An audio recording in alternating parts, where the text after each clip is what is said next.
Okay, so Wayne, could we spend a couple minutes talking about you mentioned this in passing, maybe one-time PIN and some cardless ATM withdrawals. Mm-hmm. And could you elaborate on that a bit, or where you see? Well, I mean, you saw some of this earlier in video from NCR, video from Diebold, and I think that was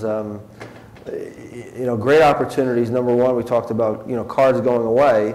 But even just from a client experience perspective, you lose your card. We have people who constantly lose their card, and now they're left somewhere, maybe in a different country, different part of the world, wherever it is, or if it's off hours, you can't go to a branch and get a card and you need cash. The opportunity is there, given the technology capabilities, to be able to get a one-time password, to get a QR code downloaded to your mobile device, to be able to go to your ATM, get cash. And potentially even say order a card and have that card shipped to you as well. So you do that in a non-off-cycle, non-branch hours environment. That, to me, that's a wow. I mean, that's a wow for our clients to be able to deliver that. Potentially it becomes ubiquitous, over time. But for now, right now, that's a wow. So who can get there sooner? It'll be a significant advantage. I talked about the Wells Fargo e-receipts.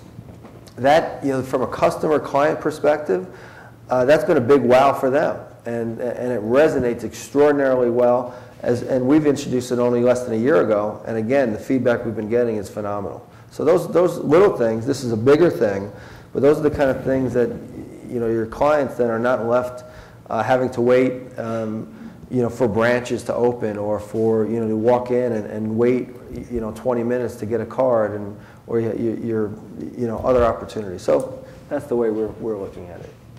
Yeah, I mean, I would add for kind of a non-U.S. perspective, in a lot of cash-based economies, more like India or the Middle East, where we've deployed solutions that are what we would call P2P in the U.S. In the U.S., P2P is typically a DDA account to a DDA account over the ACH, but in some of these lesser developed, more cash-based economies, the ability to do account to cash or cash to cash is where a one-time PIN type of usage gets used quite a bit, actually. I mean, Turkey Garanti Bank is a good example. They've been doing this for years. This ability to be able to go to a somebody loses their card and just get a one-time password, and not so much QR code related, but one-time password and PIN and go and they've had this for at least 5 years. So there are things that are happening outside of the U.S. that are well advanced of where we are.